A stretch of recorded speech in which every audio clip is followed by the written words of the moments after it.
Greetings, programs! Today's video is going to be a little bit different as we're reviewing a game without a box. It contains no provided pieces, tokens, or counters. In fact, not only does it not contain any of those, but it goes even further in asking you to provide your own. Can such a game be any good?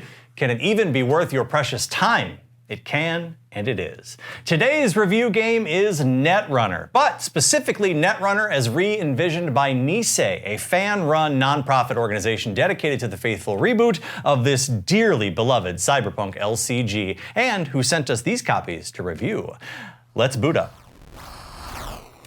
This is normally where we do our unboxing, but like, there.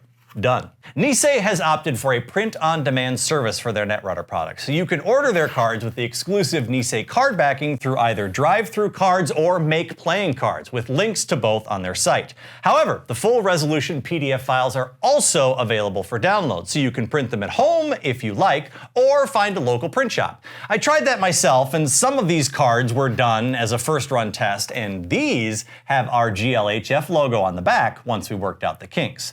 Whichever option you decide on, you'll likely want to print all the cards the same way, or start investing in sleeves, which all my viewers do anyway, right? Also, you'll likely want to bring your own tokens to keep track of credits and other various counters. I've been keeping mine organized using these sleek, stackable UberStacks piece and card holders, which were sent to me by UberStacks, and I've linked to their website below. Okay, time to make a run and show you how this game works in action. The goal of the game. The primary object of Netrunner is to score or steal 7 points worth of agendas found only in the corporation's decks. The corp achieves this by installing them into servers, optionally protected with ice, and then spending actions to advance them up to their scoring value. The runner, or hacker, can steal them away by getting to them first. The alternate win condition for the corporation is to deal enough damage to the runner to flatline them. Damage in this case is represented by removing cards from their hand. If a corp would ever deal damage to a runner who has no cards in their hand, the corp wins. Finally, the runner's alternate win condition is to force the corporation to draw a card from an empty deck. Doing so represents the corporation's inability to hunt against the runner any longer, and they fold up. A single game of Netrunner takes about 30 to 45 minutes or so, and a full match where each player plays both corp and runner should come in under 90 minutes. For that scenario, each player brings their respective deck and starts by drawing 5 cards off the top after shuffling. Each player can choose to mulligan if they wish, returning all 5 cards to the deck, shuffling again, and drawing 5 more. If a player mulligans, they must keep the new 5-card hand. You'll each also begin the game with 5 credits, each represented from my kit as these old-school cardboard punch tokens from the original 2012 FFG release, but you could literally use anything. The first turn of the game belongs to the corporation, and they must make a mandatory draw off the top of their deck every turn. From there, they have 3 actions. These can be spent in a number of ways, such as installing ice cards to protect their servers, drawing more cards, playing cards and gaining their effects, and even just gaining additional money. Once the corp's turn is complete, they'll discard down to 5 cards and pass to the runner. The runner has 4 actions per turn and is not required to draw. The goal of the runner is to hack into the corp's servers, bypass or break their ice, and look through their data trying to find agendas. Where the corp's actions are mostly non-interactive, the runner's turn is where the action is. A runner can use their actions, or clicks, to install cards from their hand, paying the cost, which helps them make runs. Spending a single click, a runner will declare the server they are running on. The archives here is the corporation's discard pile, R&D is the corp's draw deck, and HQ is their hand. These 3 make up what are called the central servers. Additional servers, called remotes, are created and protected by the corp off to the side and can be run individually by the runner. These remote servers are the only place where the corp can install and score agendas, so they're often very well protected. There's some complication in timing windows that can get a little technical, but the basic thrust of a run is that the runner starts on the outside and moves ever inward. The corporation can choose to flip over or res their ice, paying the cost in the corner. This forces the runner to interact with it, and if the runner doesn't have a program that can break it, they must suffer the effects of the subroutines. Depending on the ice installed, these can be as innocuous as losing a single credit or ending your run, bouncing you out of the server until you can come back better prepared, or as traumatic as trashing your programs or causing damage. The more you play, the more you'll gain a sense of what sort of ice to expect from which corporations, and you know how much they cost, so you'll know when you're safe and when you're not. The trick is that once ice is rezzed, it stays rezzed. So for future runs, the corp's cost is already paid, but the runner knows what to expect. Play alternates back and forth like this, with each player spending their clicks until someone wins. Briefly, before we get to the review, it's also relevant to mention that while there are 3 factions of runners and 4 factions of corps, each faction has several different identities to choose from, each with their own special ability and deck building rules. My personal decks over here are the Jinteki Hyobu Institute and the Shaper Riel Kit Peddler, who happens to be a transhuman cyborg. My corp deck requires at least 45 cards in my deck, and I get 15 points of influence to spend on cards from other factions. Cards within the Jinteki faction are free to use, up to 3 copies each. On the runner side, I also can't use less than 45 cards again, but I only get 10 points of influence to pull from criminals and anarchs. Cool, huh? For the starter decks, you'll be playing as the Syndicate, a neutral corp, and the Catalyst, the game's generic hacker. So, let's talk about what works.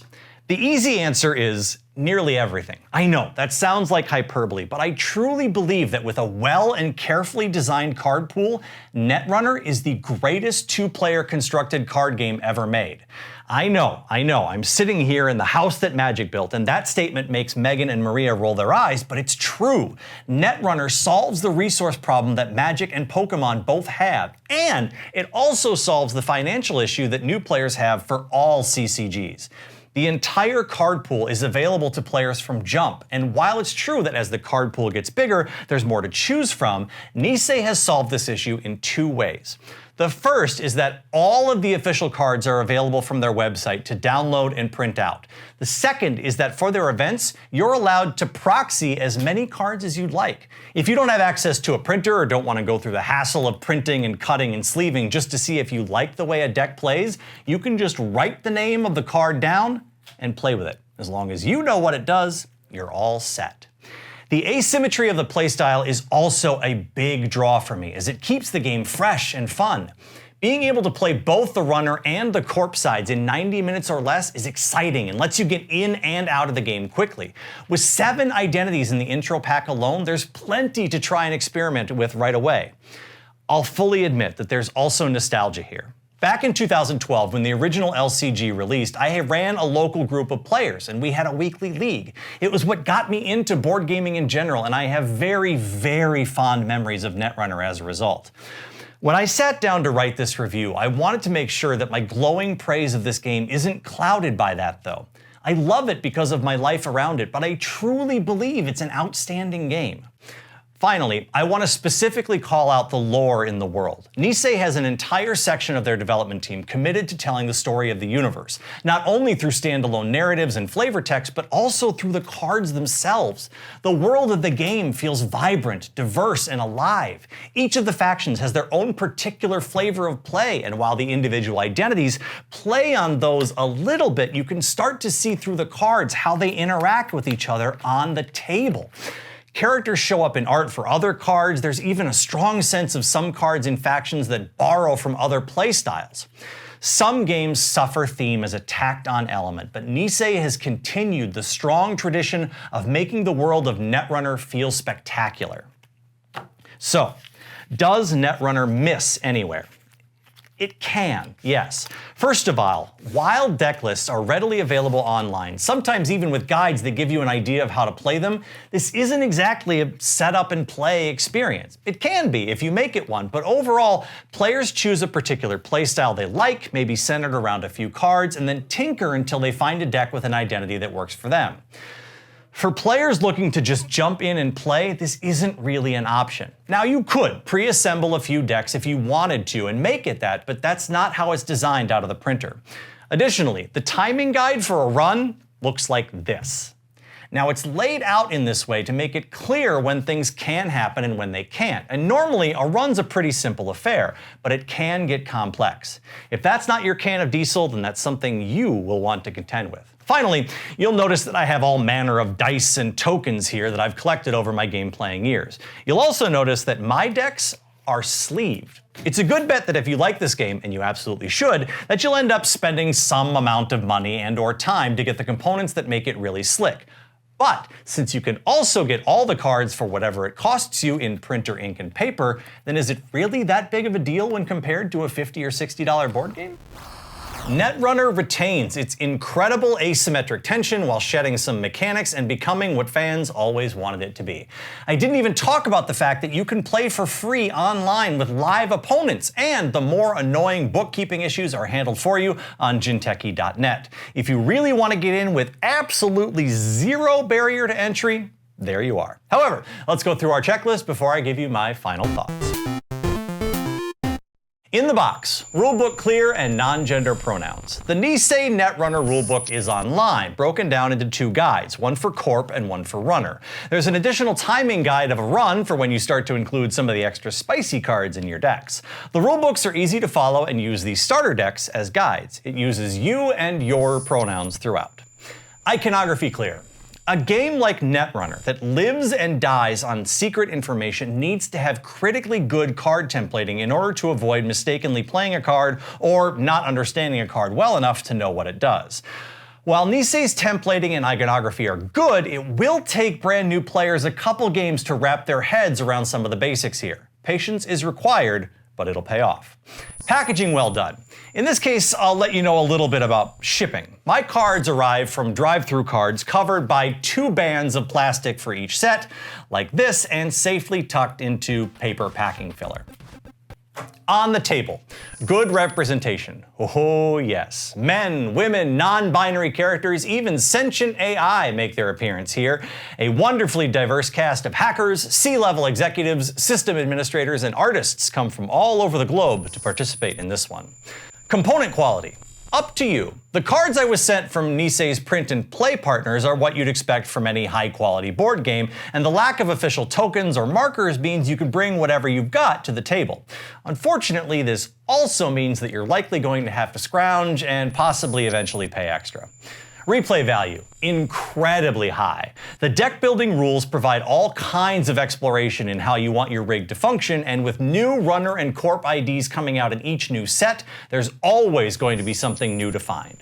Fun to lose. It can be. With deck building left mostly up to you, it's entirely possible to build a deck that's just bad. It's also possible to build a deck that's uniquely positioned to lose, and lose very badly, to a particular corporate playstyle. That being said, you'll eventually learn what works and what doesn't, and the funny thing about Netrunner is that if players are evenly matched, they always feel like they're about a turn away from losing. One of the many things I absolutely love about this game.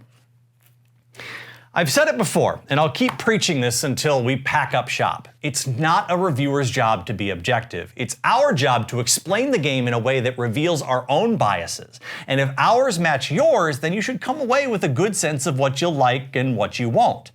Netrunner's the game that brought me into hobby board games in a big way, and I was very nervous to see what Nisei was going to do with it.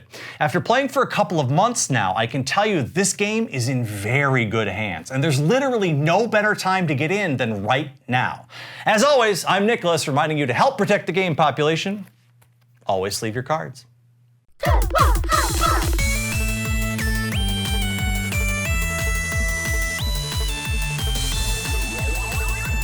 Hey everyone, if you liked our video, please hit that sub button and ring the bell for notifications. Check out all of our other offerings at goodluckhighfive.com, and please consider becoming a patron of the channel over at patreon.com/GLHFmagic.